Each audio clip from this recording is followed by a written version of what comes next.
आप लोग नेक्सस की सीरीज में हमारे साथ जुड़े रहे हैं।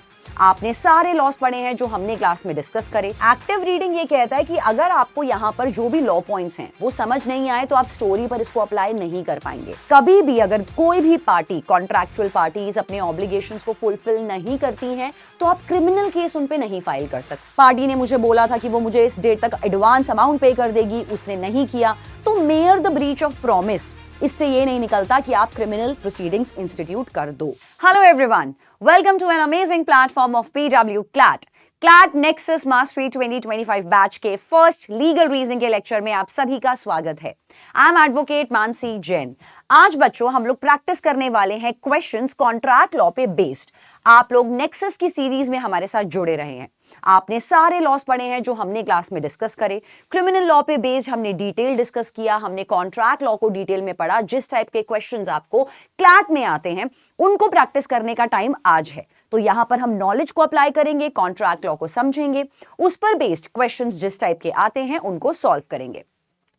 सो let us start with our very first passage of today. पहला पैसेज क्या कहता है, पहले आपको यहां पर देखना है। पैसेज को रीड करते time there has to be the active reading in the passage. Active reading ये कहता है कि अगर आपको यहां पर जो भी लॉ पॉइंट्स हैं वो समझ नहीं आए तो आप स्टोरी पर इसको अप्लाई नहीं कर पाएंगे। तो एक्टिव रीडिंग होना बहुत जरूरी है। इंपॉर्टेंट की कॉन्सेप्ट्स को ग्रास्प करना जरूरी है जब आप अपनी फर्स्ट रीडिंग दे रहे हैं लीगल रीजनिंग के पैसेजेस को।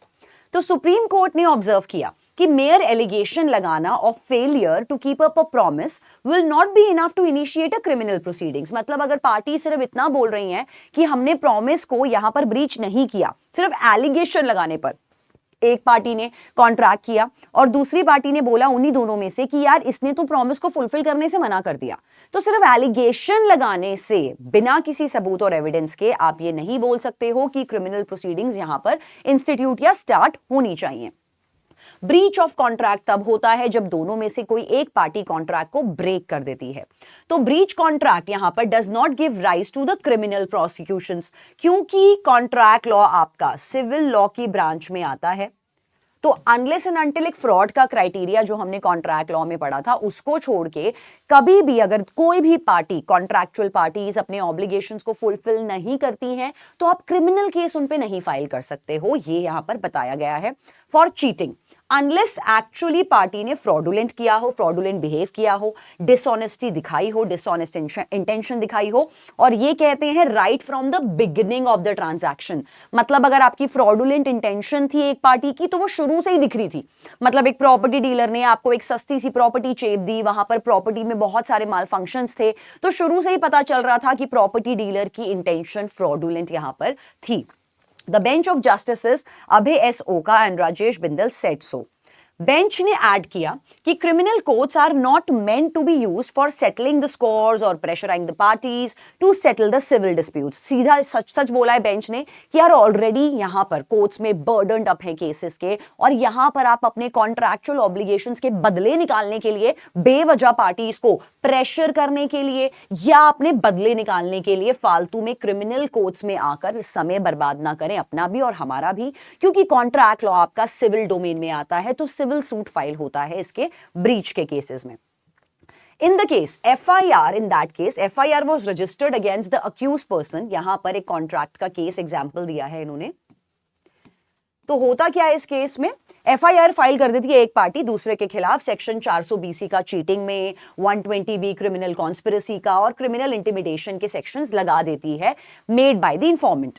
अक्यूज ने अप्रोच किया हाई कोर्ट को और उसने कहा प्लीज इस FIR को क्वॉश कर दीजिए, जिस पार्टी के अगेंस्ट ही FIR फाइल हुई प्लीज इसको कैंसिल कर दीजिए, क्योंकि यहां पर मेरी तरफ से कॉन्ट्रैक्ट का ब्रीच हुआ था, मैंने क्रिमिनल जैसे कोई भी चार्जेस नहीं किए थे।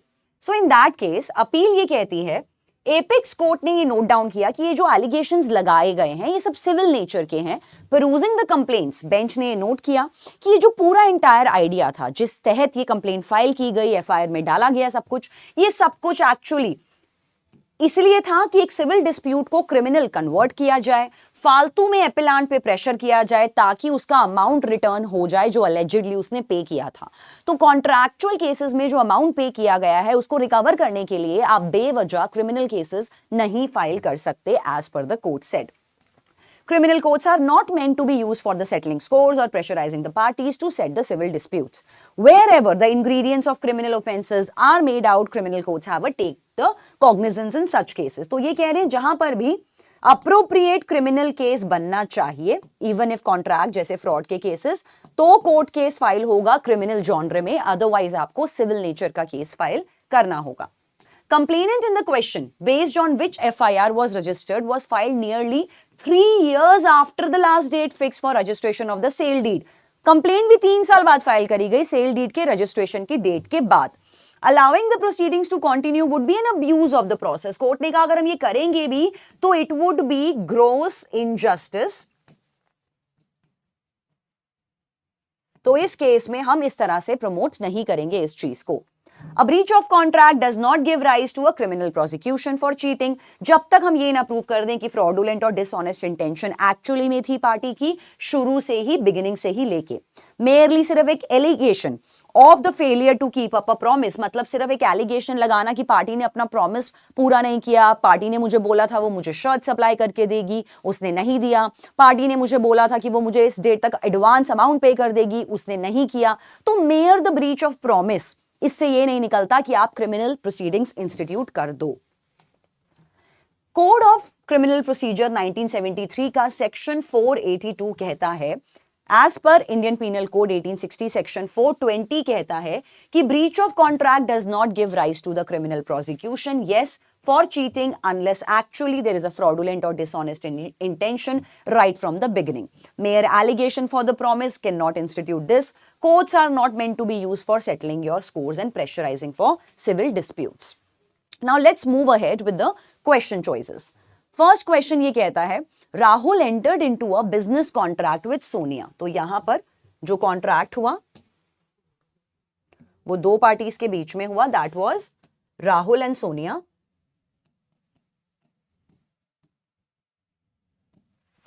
But later Sonia alleged that Rahul failed to fulfill his promise under the contract.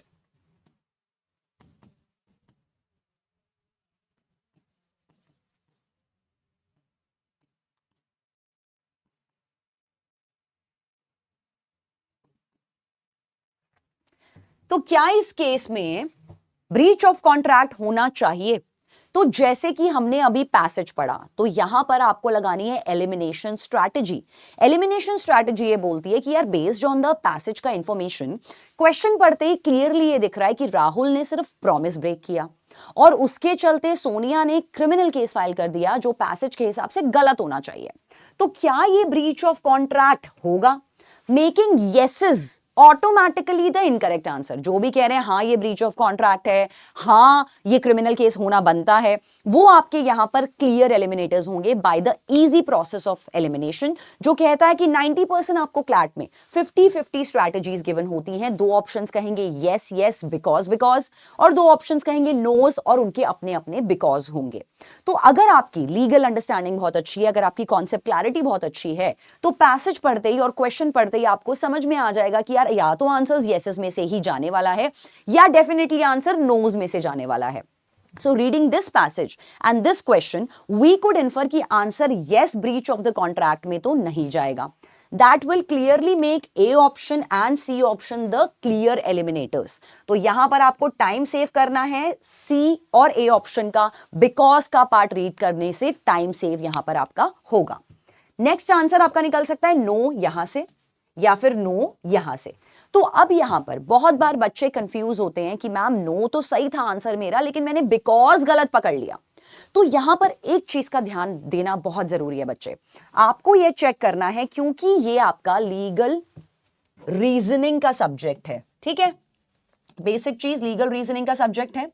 तो यहीं से वर्ड निकालते हैं रीजनिंग. रीजनिंग का मतलब है आपके आंसर के बाद का जो बिकॉज वाला पार्ट है, जो रीजनिंग है वो आपकी नंबर 1 लीगल होनी चाहिए, नंबर 2 वो रीजनिंग आपकी पैसेज के साथ अलाइन करनी चाहिए. मतलब जिस आंसर का बिकॉज पैसेज की भाषा से, पैसेज के मीनिंग से, पैसेज के इन्फरेंस से और लीगल पॉइंट से जो बात करते हैं वो करेक्ट बिकॉज के आंसर्स होते हैं, और यहीं पर प्रॉब्लम होती है जिसका ध्यान देने की जरूरत है। तो माना आंसर नो में से निकलना है, लेकिन अप्रोप्रिएट बिकॉज कौन सा ऑप्शन दे रहा है, that is very important to know. B ने कहा no, unless fraudulent or dishonest intention is demonstrated right at the beginning of the transaction। तो इसने कहा ब्रीच नहीं माना जाएगा, तब मानते हैं अगर fraudulent और dishonest intention beginning से होती। Quite similar to the words of the passage, बिल्कुल सही, तो ये हम considerable option में डाल सकते हैं। डी ने कहा नहीं, unless the breach of the contract results in the financial losses exceeding a specified amount. इसने कहा यार ब्रीच तो तब माना जाएगा जब पार्टीज को ना फाइनेंशियल लॉस हो, वो भी एक स्पेसिफाइड अमाउंट तक का, मतलब जब तक पार्टीज के 5-10 लाख रुपए का नुकसान नहीं होगा तब तक क्रिमिनल केस नहीं जा सकता। तो ये आपकी बहुत ही बकवास और वाहियात रीजनिंग है जो पैसेज से भी नहीं मैच कर रही है, making clearly B the correct answer choice. अगले क्वेश्चन पे बढ़ते हैं। After entering into the real estate deal, Aman filed a complaint against his business partner claiming a breach of contract। तो यहां पर एक रियल एस्टेट डील होती है, सेल डीड कह लो, प्रॉपर्टी की खरीद फरोख्त की deed, between Aman and his partner. Aman ने क्या किया है कि ब्रीच ऑफ कॉन्ट्रैक्ट किया उसके पार्टनर ने, बिल्कुल ठीक है, लेकिन उसने क्या करा, कंप्लेंट फाइल कर दी क्रिमिनल केस में। तो क्या अमन यूज कर सकता है क्रिमिनल कोर्ट्स अपने इस डिस्प्यूट को, अपने सिविल डिस्प्यूट को, रियल एस्टेट वाले सिविल डिस्प्यूट को सेटल करने के लिए अपने पार्टनर के प्रॉमिस को फुलफिल ना करने के पीछे क्या अमन यहां पर क्रिमिनल केस फाइल कर सकता है और अपने पार्टनर पर प्रेशर लगा सकता है कि वो कॉन्ट्रैक्ट की टर्म्स को फॉलो करे? इसीलिए क्रिमिनल केस क्या वो फाइल कर सकता है? क्लियरली आंसर इसका निकलेगा no, he can not do that. Making yeses again the incorrect option choices to save your time of reading the option choice. तो क्या वो ऐसे क्रिमिनल कोड्स को इस्तेमाल कर सकता है? नहीं, उसे नहीं करना चाहिए, दैट्स अ क्लियर इंडिकेशन। तो अब देखना है कौन से आंसर का बिकॉज ज्यादा अप्रोप्रिएट है। डी कहता है कि नहीं, अनलेस तब करना चाहिए अमन को जब अमन प्रूफ करे कि फ्रॉडुलेंट और डिसऑनेस्ट इंटेंशन थी ट्रांजैक्शन के बिगिनिंग से ही पार्टीज की। बिल्कुल ठीक है, कंसिडरेबल ऑप्शन है। बी ने कहा नहीं, यहां पर ब्रीच ऑफ कॉन्ट्रैक्ट को वो क्रिमिनल एरिया में नहीं लेके जा सकता। As per the supreme court's observation the criminal courts are not meant for settling scores in civil dispute. अब इसका ना ये बेटर रीजनिंग है। आप सोचेंगे डी तो सही था मैम, तो ये क्यों आपने बोल दिया? B has a better reasoning. माना डी भी पैसेज में लिखा है और माना बी भी पैसेज में लिखा है, दोनों बातें पैसेज में लिखी है, बिल्कुल सही। तो अब कौन सा आंसर पकड़ना है? अब कैसे पता चलेगा कि बी ज्यादा सही आंसर है या डी ज्यादा सही आंसर है? तो इसके केस में अगर आप बिकॉज पे फोकस करो तो ये बोल रहा है कि क्या क्रिमिनल कोर्ट का इस्तेमाल किया जा सकता है सिविल डिस्प्यूट, जब कभी भी ऐसे क्रॉस फायर हो, जब आपको क्लियर ना हो कि कौन सा बिकॉज ज्यादा बेटर है, तो उस केस में बजाय के ऑप्शन को री रीड करके टाइम वेस्ट करने का, whenever you are facing the crossroad choices, always remember one thing। अक्सर बच्चे दो ऑप्शंस को इजीली एलिमिनेट कर पाते हैं। एलिमिनेट करने के बाद आपके पास सपोजिडली बचता है बी वर्सेस डी, कि कौन से बटन पर ताला लगाएं, कौन से ऑप्शन पर ताला लगाएं, कंप्यूटर आपसे पूछ रहा है। तो आप बी पे लगाओ या डी पे, इन दोनों के नंबर 1 आप सबसे पहले तो आपको पढ़ने हैं दोनों के बिकॉज। अब आपको दोनों के बिकॉज भी बिल्कुल सही लग रहे हैं जैसे अभी हमारे साथ इस ऑप्शन में हुआ। अब क्या करें? तो स्टूडेंट्स यहां पर अक्सर क्या करते हैं, वो बार बार बी डी को बार बार पढ़ते रहते हैं। बार बार पढ़ने से इन दोनों के शब्द नहीं चेंज हो जाएंगे, इनकी बातें नहीं चेंज हो जाएंगी, इनके वर्ड्स नहीं चेंज हो जाएंगे और मीनिंग आपको समझ में ऑलरेडी आ चुका है। तो इस केस में अक्सर the second strategy that will help you would री रीडिंग द क्वेश्चन अगेन। आधा मुद्दा वहां से निकल जाता है कि यार एक बार दोबारा से क्वेश्चन पे फोकस कर लो कि यार एग्जैक्टली पूछा मुझसे क्या गया है, कि एग्जैक्टली एग्जामिनर मुझसे पूछना क्या चाहता है, एक बार वो तो जान लो। द मोमेंट आपको ये पता चलेगा कि यार वो पूछना क्या चाह रहा था एग्जैक्टली, शायद उससे क्लियर हो जाए कि कौन से ऑप्शन को यहां पिक करना चाहिए। तो यहां पर क्वेश्चन पे अगर मैं दोबारा आई तो क्वेश्चन ने मुझे बोला कि क्या अमन को क्रिमिनल कोर्ट्स का इस्तेमाल करना चाहिए डिस्प्यूट्स को सेटल करने के लिए, अपने पार्टनर को प्रेशराइज करने के लिए, ताकि वो कॉन्ट्रैक्ट की टर्म्स को मान ले। तो ये बात बी ज्यादा बेटर बोल रहा है। बी ने कहा नहीं, उसको ऐसा नहीं करना चाहिए, क्योंकि सुप्रीम कोर्ट की ऑब्जर्वेशन ने कहा है कि क्रिमिनल कोर्ट्स तुम्हारे सिविल मुद्दों को सुलझाने के लिए क्रिमिनल कोर्ट्स नहीं बने हैं, तुम्हारे सिविल मुद्दों को सुलझाने के लिए क्रिमिनल कोर्ट्स नहीं बने हैं। तो ये बेटर रीजनिंग दे रहा है क्वेश्चन के हिसाब से, जबकि डी बेसिक कह रहा है। डी कोर्ट्स के सेंस में नहीं कह रहा, ये डी सिर्फ इतना बोल रहा है क्रिमिनल केसेस को कब फाइल करना चाहिए। इसने कहा क्रिमिनल केसेस को, क्रिमिनल कोर्ट्स को इस्तेमाल मत करो अपने बदले निकालने के लिए, इसलिए बी यहां पर बेटर आंसर होगा in comparison to D. Moving ahead with another question. Priya ने फाइल करी है कंप्लेंट 3 साल बाद after agreed date for the completion of construction project alleging a breach of contract. तो यहां पर प्रिया का एक कॉन्ट्रैक्ट हुआ उसके कंस्ट्रक्टर के साथ कि वो उसको घर बना के देगा on a certain date. Let's suppose that date could be 15th अगस्त तक वो बना के दे देगा उसको घर, 15th अगस्त 2024 तक वो घर बना के दे देगा। अब वो घर बना के नहीं दे पाया, लेकिन प्रिया को कब होश आई, देर आए दुरुस्त आए, वो वाला सीन प्रिया ने सोचा। प्रिया ने 3 साल बाद कंप्लेंट फाइल करी, वो भी क्रिमिनल कंप्लेंट। तो इसी से समझ में आ रहा है कि एक तो उसने डिले करा, पार्टी को प्रेशर करना चाहा, और ये सिविल केस तो बनता था, सिविल केस में उसको पहले भी जाना चाहिए था या अभी भी जाना चाहिए था। क्रिमिनल केस में आना प्रिया का गलत था as per the passage again. तो क्वेश्चन पूछ रहा है कि क्या क्रिमिनल प्रोसीडिंग्स इनिशिएट जो की हैं प्रिया ने, can criminal proceedings be initiated based on Priya's complaint.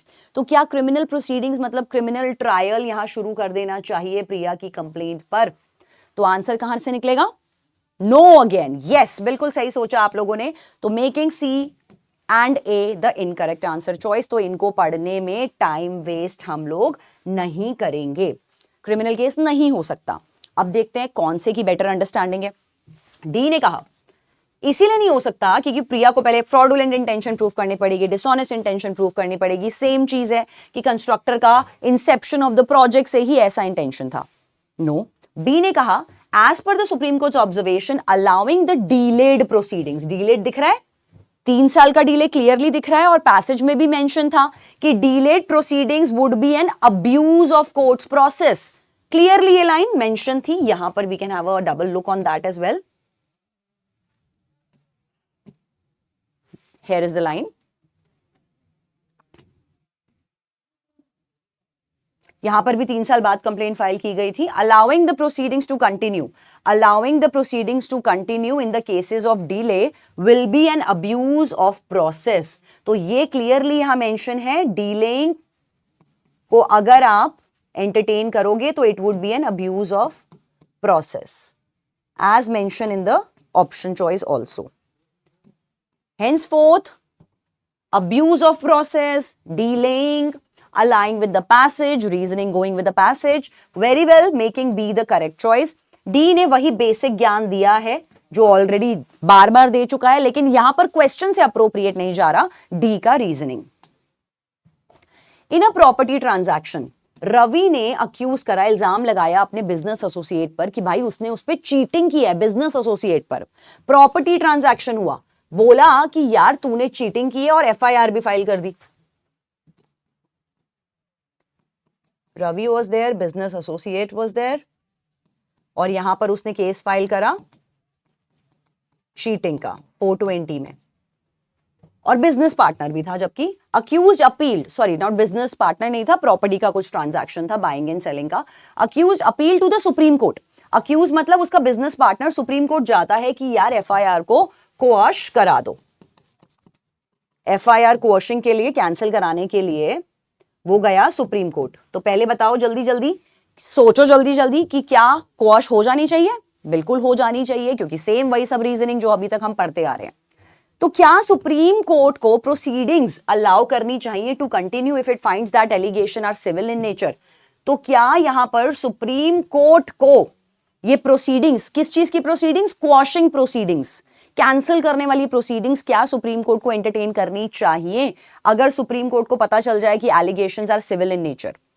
तो यहां पर इसने कहा, ए ने कहा yes if the civil dispute involves a substantial financial loss. बिल्कुल खराब रीजनिंग। इसने कहा सिविल डिस्प्यूट में अगर जरा सा भी फाइनेंशियल लॉस होता है तो यस क्रिमिनल केस बनता है। नहीं हो सकता, नहीं, क्योंकि सुप्रीम कोर्ट ने ये एम्फसाइज किया है कि क्रिमिनल कोर्ट्स इसलिए नहीं बने कि आप पार्टीज पे फालतू का बेमतलब का प्रेशर लगाओ। तो इस केस में सुप्रीम कोर्ट प्रोसीडिंग्स नहीं अलाउ करेगा, क्रिमिनल प्रोसीडिंग्स को सुप्रीम कोर्ट नहीं अलाउ करेगा इस केस में। Making no the correct answer और may be a plausible option.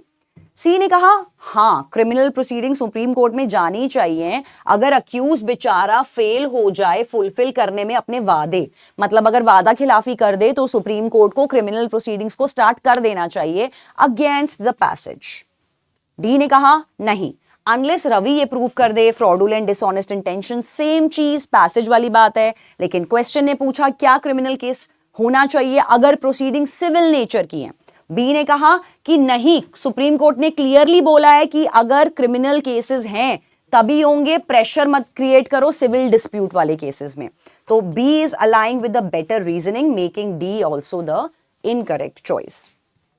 Next question, हुआ ये कि उसके पास कोई एविडेंस नहीं था फ्रॉडुलेंट इंटेंशन का बिजनेस पार्टनर की, और यहां पर इस इंडिविजुअल ने क्रिमिनल केस क्या क्रिमिनल कंप्लेंट फाइल कर दी ब्रीच ऑफ कॉन्ट्रैक्ट के लिए। So let's suppose an individual was there who made a contract with his business partner, here in short of BP, और बीपी का रॉन्ग इंटेंशन का या even I would say fraudulent intention का कोई proof नहीं है इस इंडिविजुअल के पास, फिर भी इस इंडिविजुअल ने क्रिमिनल कंप्लेंट फाइल कर दी बिजनेस ट्रांजैक्शन पर बेस्ड की ब्रीच ऑफ कॉन्ट्रैक्ट हुआ है।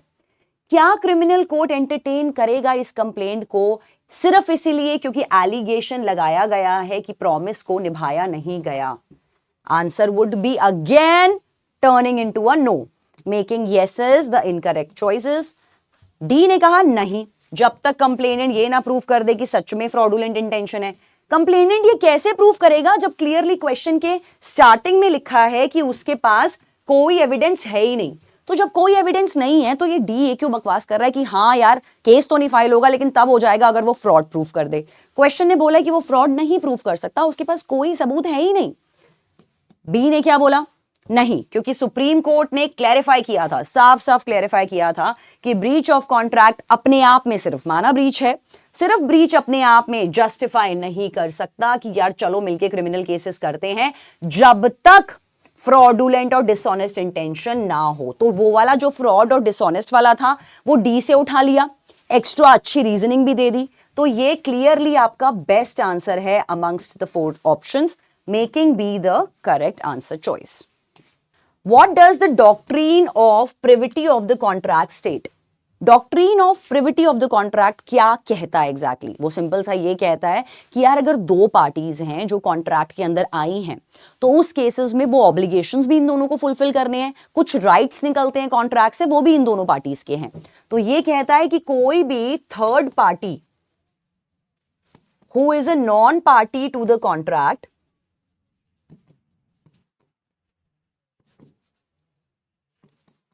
cannot sue or even enforce the contract। क्योंकि यार सिंपल सी बात है, कॉन्ट्रैक्ट लॉ कहता है कि माना जैसे ब्राउन पेरेंट्स को प्रिवेसी नहीं समझ में आती है लेकिन इंडियन कॉन्ट्रैक्ट एक्ट को तो प्रिवेसी समझ में आती है। ये कहता है कि जो लोग पार्टीज हैं कॉन्ट्रैक्ट्स के, उन्हीं के राइट्स हैं, उन्हीं की ड्यूटीज हैं, उन्हीं के ऑब्लिगेशंस हैं। कोई तीसरा बंदा एरा गैरा नथु गैरा स्यू नहीं कर सकता, कॉन्ट्रैक्ट्स को एनफोर्स नहीं कर सकता। ये सब कुछ हमने क्लास में पढ़ा है। तो क्या कह रहा है ये? Only parties to the contract can enforce it। बिल्कुल सही। A contract can impose obligations on third parties। No, no, no, no, no। Contract is based on mutual agreement। Mutual agreement पर तो है लेकिन ये privity को लेके नहीं डिस्कस कर रहा। Contract is enforceable by law। बिल्कुल सही है, ट्रू तो है लेकिन जो क्वेश्चन ने पूछा है वो नहीं बताया इसने। तो बहुत बार ऐसे ट्रैप चॉइसेस होते हैं, आपको लगेगा यार ये स्टेटमेंट तो बिल्कुल ट्रू है, मैंने कहीं ना कहीं तो पढ़ी है, ये बिल्कुल सही जा रही है। लेकिन वो क्वेश्चन से नहीं रिलेट कर रही है। जो सवाल पूछा गया है ये उसका जवाब नहीं है, ये किसी और बात का जवाब होगा। तो इस तरह से आपका ए सही आंसर बनेगा इस क्वेश्चन के लिए। Now let's understand another question. What does section 14 of Indian Contract Act states about free consent? Free consent वो होता है कि मतलब अगर दोनों पार्टीज कॉन्ट्रैक्ट में एंटर कर रही हैं तो वो दोनों अपनी मर्जी से एंटर होनी चाहिए। कंसेंट यहां पर फ्री कंसेंट होना चाहिए। और हमने क्लास में पढ़ा था कि अगर कॉन्ट्रैक्ट में एंटर करते टाइम आपका कंसेंट फ्री नहीं है तो वो वॉइडेबल कॉन्ट्रैक्ट्स की कैटेगरी में जाएगा। तो कंसेंट के बारे में कौन सी बात इसमें से बिल्कुल ट्रू स्टेटमेंट में जानी चाहिए? फर्स्ट कहता है contract is said to be free when it is not caused by coercion. बिल्कुल ठीक। अनड्यू इन्फ्लुएंस, फ्रॉड, मिसरिप्रेजेंटेशन और मिस्टेक, बिल्कुल सही है, प्लॉजिबल आंसर है। हमने वॉइडेबल कॉन्ट्रैक्ट में यही पढ़ा था कि कंसेंट अगर फ्री नहीं होता तो मतलब या तो वो कोअर्जन होता है, अनड्यू इन्फ्लुएंस होता है, मिसरिप्रेजेंटेशन होता है, फ्रॉड होता है या मिस्टेक की कैटेगरी में जाएगा। बी कहता है कंसेंट फ्री तब माना जाएगा जब when it is caused by, इसने कहा when it is caused by, तब फ्री माना जाएगा जब कोअर्जन होगा। Clearly a false statement. Consent free तब माना जाएगा जब ये कॉज हो कोअर्जन के थ्रू। अगेन इसने कहा caused by, again caused by, cause तो नहीं होना चाहिए, नॉट कॉज्ड बाय होना चाहिए। कंसेंट फ्री तब है जब ये ना हो फ्रॉड और मिसरिप्रेजेंटेशन की वजह से। कोअर्जन, अनड्यू इन्फ्लुएंस माइनस कर दिया, पार्शियली करेक्ट आंसर है। तो D since a partially correct answer will make it the incorrect option, और A सबसे पहले हमने चुना था तो A would be the correct answer regarding the definition of free consent. Next है सेक्शन 23, कहता है इंडियन कॉन्ट्रैक्ट एक्ट का डिस्कस करता है कंसिडरेशन या ऑब्जेक्ट ऑफ एन अग्रीमेंट। तो हमने essentials of a valid contract में पढ़ा था कि कंसिडरेशन हमेशा लॉफुल होनी चाहिए। इसके ऊपर मैक्सिम भी पढ़ी थी हमने, क्विड प्रो क्यो, समथिंग फॉर समथिंग। तो कंसिडरेशन हमने पढ़ा था लॉफुल होनी चाहिए। ऑब्जेक्ट मतलब आपके कॉन्ट्रैक्ट बनाने के पीछे का पर्पस, वो पर्पस भी आपका लॉफुल होना चाहिए। तो ये दोनों चीजें लॉफुल होनी चाहिए। अगर इन दोनों में से कुछ भी चीज अनलॉफुल निकली या दोनों अनलॉफुल निकले तो कॉन्ट्रैक्ट आपका इनवैलिड बन जाता है इस केस में। तो इसने कहा कंसिडरेशन और ऑब्जेक्ट अग्रीमेंट में लॉफुल है अनलेस ये प्रूव हो जाए कि यार ये तो फॉरबिडन बाय लॉ थी। ये जिस चीज पर आपने कॉन्ट्रैक्ट बना लिया, जिस कंसिडरेशन पे, जिस ऑब्जेक्ट पे बना लिया, वो तो फॉरबिडन बाय लॉ था। बिल्कुल सही है, ट्रू स्टेटमेंट है। इसने कहा कंसिडरेशन या ऑब्जेक्ट अग्रीमेंट के लॉफुल माने जाते हैं जब तक लॉ इनको फॉरबिड ना कर दे या लॉ ही इनको मना ना कर दे बनाने से। कंसिडरेशन और ऑब्जेक्ट अग्रीमेंट में अनलॉफुल माने जाते हैं तब तक जब तक लॉ परमिट ना करे। सेम बात बोल रहा है ए और बी अलग तरह से बोल रहा है, ए अलग तरह से बोल रहा है। डेफिनेशन की बात करें सेक्शन 23 की तो डेफिनेशन वाइज ये सही है, ये गलत आंसर है। Consideration of an object and agreement is lawful तभी जब वो परमिटेड बाय लॉ हो। अब आपको लगेगा कि मैम ये भी सही आंसर है, only if it is permitted by law के अलावा भी बहुत सारे ऐसे परमिसिबल जोन्स हैं जो लॉ नहीं भी परमिट करेगा या परमिट करता होगा बाय डिफॉल्ट, तो वहां पर भी लॉफुल माना जाता है। ये कह रहा है कि सिर्फ जो लॉ परमिट करता है वो वाले, तो इसीलिए wordings are not matchable as per the section. Consideration object agreement में अनलॉफुल माने जाते हैं अनलेस फॉरबिडन बाय लॉ, ये तो बिल्कुल ही फॉल्स इंफॉर्मेशन है, making a the correct answer choice. Another question, which of the following best describes you the difference between the void, voidable and void ab initio agreement? तो कौन से वाले void हैं, कौन से वाले बनते के साथ ही कैंसिल और void माने जाते हैं, कौन से बाद में जाके void हो जाते हैं, या कौन से वाले voidable हैं? तो कौन सा वाला यहाँ पर ऑप्शन चॉइस बेस्ट तरह से तीनों ही कॉन्ट्रैक्ट के बीच में डिफरेंस बता पा रहा है, वो आपका यहाँ पर करेक्ट आंसर में जाना चाहिए। ए ने कहा वॉइड अग्रीमेंट वो होता है जो एनफोर्सिएबल बाय लॉ नहीं होता from the very beginning, very beginning से ही हट गया क्योंकि very beginning void ab initio वाला होता है। और इसने क्या कहा, and void ab initio is the one that was never valid, तो ये गलत आंसर में जाएगा क्योंकि void from the very beginning void agreement में नहीं है, वॉइड एब इनिशियो वाले में है, making it incorrect choice. B ने कहा वॉइड अग्रीमेंट वो है जो एनफोर्सिएबल बाय लॉ होते हैं। तो जैसे मुझे ये फर्स्ट पार्ट मिला कि वॉइड अग्रीमेंट एनफोर्सिएबल होते हैं, क्लास में हमने पढ़ा था वो नॉन एनफोर्सिएबल होते हैं, तो इसको बाकी का पढ़ के भी टाइम वेस्ट नहीं करना। वॉइड अग्रीमेंट वो होते हैं जो वैलिड होते हैं बिगिनिंग से ही वैलिड होते हैं। Again a contradictory statement as per the law.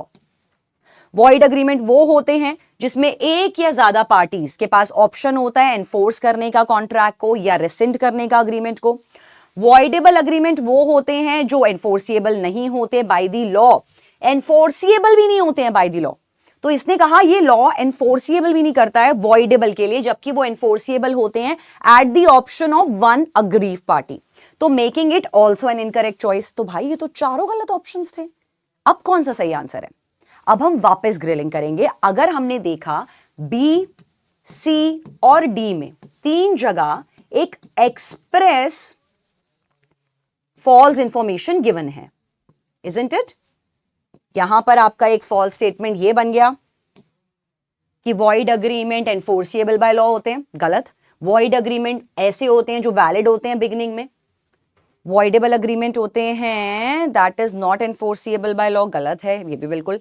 और डी ने कहा कि वॉइडेबल अग्रीमेंट्स वो होते हैं जो लॉ कभी एनफोर्स नहीं करता, जबकि ऐसा नहीं होता। हमने क्लास में पढ़ा था वॉइडेबल वो होते हैं जिनको कोई एक अग्रीव पार्टी एनफोर्स कर सकती है। तो एनसर्कल तीनों स्टेटमेंट्स बी सी डी में बिल्कुल ही फॉल्टी इंफॉर्मेशन है, तो ये तो बिल्कुल आंसर नहीं हो सकता। तो इस केस में समटाइम्स कभी कभी एग्जामिनर आपको यहाँ पे चेक करता है, वो आपको एक पार्शियली करेक्ट आंसर दे देता है और बाकी के आंसर बिल्कुल बकवास देता है, जिसको सॉर्ट ऑफ हम कहते हैं अंधों में काना राजा। तो कुछ कुछ ए ऑप्शन वैसा ही है। अब एक बार ए को दोबारा से रीफोकस करते हैं, क्योंकि ए में as such expressly imply false information तो नहीं मिली थी। ए ने बोला आपको कि वॉइड अग्रीमेंट वो होते हैं जो एनफोर्सिएबल नहीं होते हैं, बिल्कुल सही है।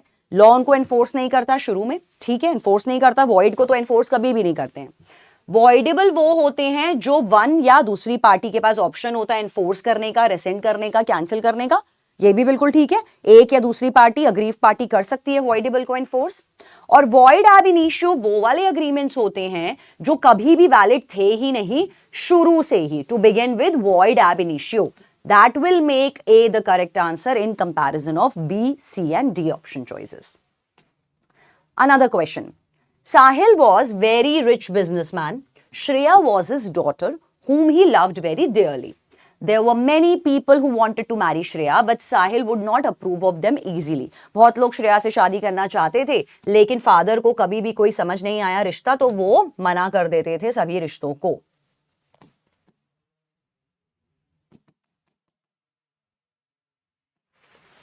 He wanted to choose someone who has the best abilities to look after the business of Sahil. तो वो कोई ऐसा इंसान या दामाद चाह रहा था जो साहिल का बिजनेस भी संभाल ले, उसकी बेटी को भी संभाल ले, when he would want to retire from it. One day he got to know about Akshay. So Akshay was a prospect जो उसके दिमाग में आया, who was a passionate young man.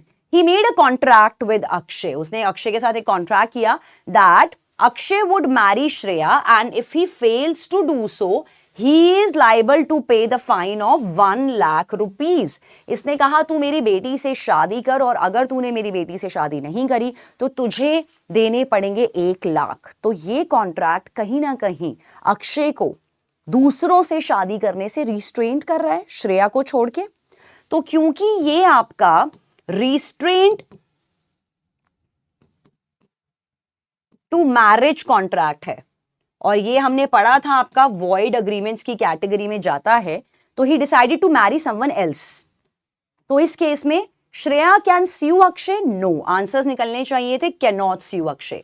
Shreya can sue Akshay since she wanted to marry, no answer, क्योंकि restraint है तो स्यू नहीं कर सकते हो। रिस्ट्रेंट टू मैरिज कॉन्ट्रैक्ट्स बनते के साथ ही कैंसिल होते हैं। पार्टीज अगर किसी और से शादी कर भी लेंगी आप उनको स्यू नहीं कर सकते हो, क्योंकि ये अग्रीमेंट्स बनते के साथ ही कैंसिल माने जाते हैं, as we have studied in the class also. Shreya can not sue Akshay since she was not a party to the contract, ये भी बिल्कुल सही है, प्रिविटी के हिसाब से भी वो स्यू नहीं कर सकती। Shreya can sue Akshay since this is an issue of family arrangement, गलत answer. Only Sahil can sue Akshay since a contract was made between both of them. तो साहिल भी तब स्यू कर पाता अगर ये वैलिड कॉन्ट्रैक्ट होता। तो बेटर आंसर इस केस में आपका जाएगा बी, कि यार श्रेया स्यू नहीं कर सकती, साहिल करेगा नहीं करेगा वो बाद में देखते हैं। श्रेया उसको अक्षय को स्यू नहीं कर सकती because it was a privity to the contract वाला केस। अनदर क्वेश्चन, प्रिंसिपल ये कहता है कि लॉ के हिसाब से एक person who find goods belonging to another and takes them into his custody known as the finder of the goods. और ये आपका क्वाजी कॉन्ट्रैक्ट्स का कॉन्सेप्ट है। स्पेशल फॉर्म ऑफ कॉन्ट्रैक्ट्स में we have studied it at a stretch. तो अगर किसी इंसान को किसी का कोई सामान मिलता है और वो उसको अपनी देखरेख में रख लेता है, it is a subject to the same responsibility as a bailee. तो ये बेलमेंट भी बनता है, बेलमेंट कॉन्ट्रैक्ट्स भी हमने किया। तो उस केस में आप बेली माने जाओगे अगर आपको किसी का कोई सामान मिलता है, पा जाता है, अपने पास आप रखते हो। बेली वो इंसान होता है, वो पार्टी होती है जिसको गुड्स हम डिलीवर करते हैं, या तो आप जानबूझकर देके आते हो, आपने अपनी गाड़ी दी सर्विसिंग के लिए तो आप बेलर हो गए, जिसने सर्विस करके दी वो बेली हो गया। तो जब आप अपना सामान किसी और के पास रखवाते हो वो बेलमेंट कॉन्ट्रैक्ट्स बन जाते हैं। तो गुड्स डिलीवर किए जाते हैं एक पर्पस के लिए, कस्टडी के लिए, रिपेयर वर्क के लिए, without transferring the actual ownership. आपने अपनी जब ज्वेलरी दी थी जूलर को पॉलिश कराने के लिए, तो ये बेलमेंट कॉन्ट्रैक्ट था। ज्वेलरी आपकी है, ओनरशिप चेंज नहीं हुई है, सिर्फ पोजेशन चेंज होता है इस केस में।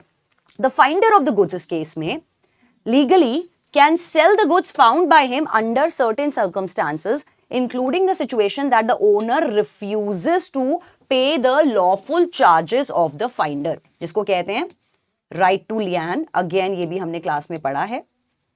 तो इसने कहा कि फाइंडर ऑफ द गुड्स के पास ये राइट होता है कि वो आपके सामान को बेच सकता है। कब बेच सकता है, इसका एक एग्जाम्पल दिया। जब उसने आपका सामान का देखरेख किया, जब वो आप उसके पास अपना सामान लेने गए, उसने कहा यार मैंने तुम्हारे सामान का इतने लंबे टाइम देखरेख किया है, इसके लिए यार कुछ तो खर्चा पानी देना बनता है, तो तुम्हें इतने पैसे देने बनते हैं। तुम बिफर गए, तुमने देने से मना कर दिया। तो जिसके पास आपका सामान है, जिसको आपका सामान मिला है, उसके पास ये हक है कि वो आपके सामान को बेच सकता है। तो यहां पर फैक्ट्स ये कहते हैं, एक पी था कॉलेज स्टूडेंट, वो क्रिकेट स्टेडियम से वापस आ रहा था, उसको एक मिला necklace studded with the apparently precious diamonds. P ने उसको अपने पास 2 दिन के लिए रख लिया, ये सोचकर कि यार जो ओनर है उसको पता चल जाएगा, उसने क्योंकि लोकल न्यूज़पेपर में यहां पर डाल दिया। Since he did not notice any such notification, उसको लगा न्यूज़पेपर में आ ही जाएगा कि नेकलेस खो गया, मैं पता लगा लूंगा कौन है और जाके उसको दे दूंगा। कोई नोटिफिकेशन नहीं आया उस बेचारे के पास। P published a small classified advertisement. अच्छा था, भला इंसान था पी, उसने खुद ऐड डाला लोकल न्यूज़पेपर में कि भाई मेरे को एक लावारिस हार पड़ा मिला है।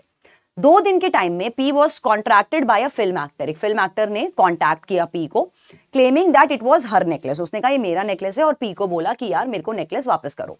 पी ने उसको बोला that she should compensate him. बिल्कुल कॉम्पेंसेशन बनता है, और हमने अभी पढ़ा भी है बेलमेंट के तरह से यहां पर। तो उसने कहा कि यार मुझे पैसे खर्चा पानी कुछ चाहिए, क्योंकि मैंने एडवर्टाइजमेंट के चार्जेस भी पे करे हैं, और तभी मैं रिटर्न करूंगा, क्योंकि मैंने एड में भी पैसे खर्चे हैं। भाई वो तो मेरे देने बनते हैं, एड में डालने में मेरे 2000 रुपए खर्च हो गए, तुम तो अपना नेकलेस उठा के ले जाओगी, ये 2000 तो मेरी जेब से लगे हैं, ये तो मुझे दो। तो otherwise he will sell it and make good expenses.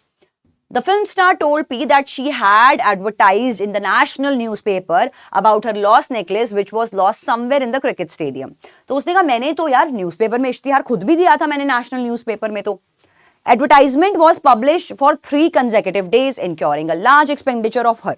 कह रही मेरा भी बहुत खर्चा हो गया भाई, मैंने 3 दिन तक अखबार में एक खबर दी थी और ये छपी ही नहीं है अखबार में खबर, या खबर छपी तो मुझे नहीं पता। मेंशनिंग ऑल दिस, उसने मना कर दिया पी को पे करने से। तो उसने चाहे कोई भी XYZ रीजन दिया, पैसेज में हमें बोला कि यार अगर फाइंडर ऑफ द गुड्स ने खर्चा किया है तो उसका पैसा लेना बनता है। पैसेज ने ये नहीं कहा कि यार अगर ओनर आके कोई वैलिड सा रीजन दे दो तो पैसा नहीं देना बनेगा। तो चाहे वो कोई भी रीजन दे, तो इस केस में पी को तो पैसे मिलने बनते हैं। तो आंसर कहां से निकलना चाहिए? P was requesting the film star for the actual expenditure incurred by him before returning the necklace. This request is sustainable. बिल्कुल सही है, सस्टेनेबल है। इसने कहा so he can not claim any compensation. तो ये जिस लाइन ने ये बोल दिया कॉम्पेंसेशन नहीं बनता, एलिमिनेशन में जाएगा। बी ने कहा as she did not offer any reward for anyone who would return. इसने कहा फिल्म स्टार अपनी जगह सही थी, फिल्म स्टार गलत थी भाई, पी सही था। As it was wrong on the part of P to bargain. इसने कहा पी की गलती है कि पी बार्गेन कर रहा है, पी सौदेबाजी कर रहा है कि सेलिब्रिटी से, और उसको एक्सेप्ट कर लेना चाहिए चुपचाप, जो भी वो खुश होके बख्शीश दे दे। बहुत ही वेग रीजनिंग है, लीगल पॉइंट पे नहीं बात कर रही है। Making a the correct answer choice. Next question.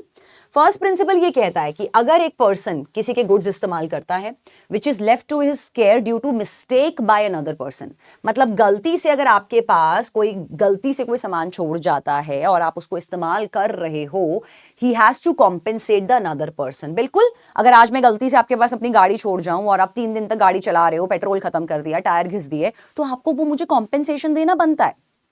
Second, a person is liable to pay the price of the goods when it is sold to him. तो बिल्कुल सही है कि अगर आज मैं आपको कोई सामान बेचूंगी तो आप लाइबल हो ना मुझे पेमेंट करने के लिए, मुफ्त में तो नहीं लेके जाओगे। वही बात बोल रहा है। फैक्स ने कहा एक्स ने एक अपना बैग ऑफ राइस मिस्टेकनली छोड़ दिया in the house of his friend. Y के घर पे भूल गया। एक्स का राइस था और वाई के घर पे वो भूल के चला गया। वाई बेशरम निकला, वाई की बीवी को लगा चलो आओ यार पुलाव बनाते हैं, चावल बनाते हैं, मस्त खाते हैं, बिरयानी बनाते हैं। तो उसने लेके, उसको लगा कि ये बैग ऑफ राइस शायद वाई खुद खरीद के लाया होगा घर के खाने के लिए। उसने बैठ के बिरयानी बना ली, सबने मिलके मस्त चिकन खा लिया, बिरयानी खा ली।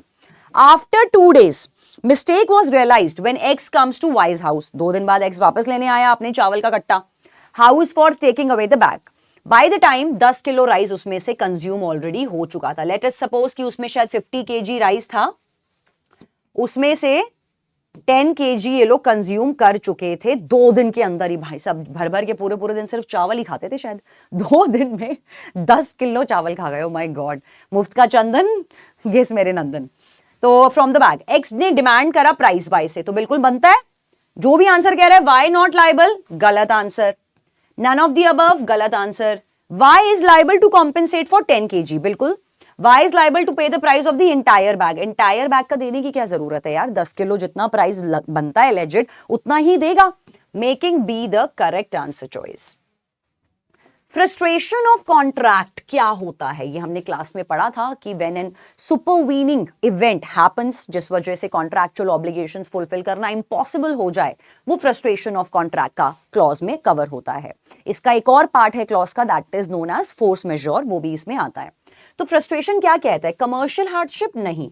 कमर्शियल हार्डशिप मतलब भाई मुझसे बिजनेस नहीं हो पा रहा, मुझसे नहीं हो पाएगा। कमर्शियल लेवल पर hardship no. Physical impossibility due to the disappearance of the subject matter, बिल्कुल। Object where the object has been failed to materialize, बिल्कुल ये पार्टीज की फिजिकल इम्पॉसिबिलिटी है क्योंकि सब्जेक्ट मैटर डिस्ट्रॉय हो चुका है, ये सुपरवीनिंग इम्पॉसिबिलिटी आ गई है। मेकिंग फ्रस्ट्रेशन का B would be the correct answer choice. Assertion कहती है एक पर्सन ने क्लेम किया कॉम्पेंसेशन किस बात के लिए, for the non gratuitous act. तो ये आपका है क्वाजी कॉन्ट्रैक्ट्स का example, a person enjoying the benefits of a non gratuitous act. तो इस केस में यहां पर सामने वाले ने आप पे कोई कृपा बरसाई और आपको लगा उसने मेरे पे कृपा कर दी, लेकिन वो चाह रहा था पैसे लेना इस चीज के, उसने मुफ्त में आपका काम नहीं किया, आपने सोचा। लेकिन तो पर्सन उसके लिए पैसे मांग सकता है लेटर ऑन, अगर उस टाइम उसने नहीं भी मांगे और उसने आप पे एक एहसान किया था जिसकी वजह से उसका खर्चा हुआ था, वो आपसे पैसे ले सकता है, कॉम्पेंसेशन ले सकता है। A person who enjoys the benefit from a lawful non-gratuitous act of another must compensate him even though there is the no contract. तो ये again quasi contract का ही example है that we have covered in section 68 to 72. तो इसने कहा बिल्कुल सही, reason भी सही दिया, एक्ट का पूरा रीजन दिया और असर्शन भी सही थी। तो असर्शन का बिकॉज ये बिल्कुल अप्रोप्रिएट है और दोनों ट्रू स्टेटमेंट्स हैं। यहां पर मैंने एक ट्रिक बताई थी असर्शन रीजन के क्वेश्चन में। द मोमेंट आपको लगता है कि दोनों में से एटलीस्ट एक स्टेटमेंट तो यार डेफिनेटली ना फॉल्स स्टेटमेंट है, जैसे ही आपको लगता है दोनों में से एक स्टेटमेंट फॉल्स है, आपके ए और बी एलिमिनेशन में चले जाते हैं, सी और डी में से आप आंसर पिक करते हो जहां लिखा होता है ए ट्रू, आर फॉल्स और आर ट्रू और ए फॉल्स। तो क्योंकि ये दोनों ट्रू स्टेटमेंट्स हैं तो अब वाइज वर्सा ये दोनों एलिमिनेट हो जाएंगे आपके। अब both are true and R is the correct explanation of A, बिल्कुल ठीक है, दोनों सच तो हैं लेकिन आर सही एक्सप्लेनेशन नहीं दे रहा है, आर सही रीजन नहीं दे पा रहा है, बिल्कुल सही दे पा रहा है जो क्वाजी कॉन्ट्रैक्ट ने कहा है, making a the correct answer choice. तो ये थे सारे क्वेश्चंस जो आज हमने प्रैक्टिस करे on the basis of contract law. अगले सेशन में आपसे मिलेंगे जहां पर क्रिमिनल लॉ के क्वेश्चंस को प्रैक्टिस करेंगे। क्लैट में जिस टाइप के क्वेश्चंस आपको पूछे जाते हैं वैसे ही क्वेश्चंस आपको रिगरसली प्रैक्टिस करने हैं क्योंकि क्लैट में ज्यादा टाइम नहीं बचा है। यही टाइम है अपने आप को प्रूव करने का। मॉक टेस्ट दीजिए, सेक्शनल टेस्ट दीजिए, प्रैक्टिस टेस्ट का एनालाइज करिए क्योंकि ये एप्टीट्यूड बेस्ड पेपर जितनी ज्यादा आप प्रैक्टिस करेंगे तभी आपका क्लियर हो पाएगा। तो मिलेंगे आपसे अगले सेशन में। Take care everyone, bye bye.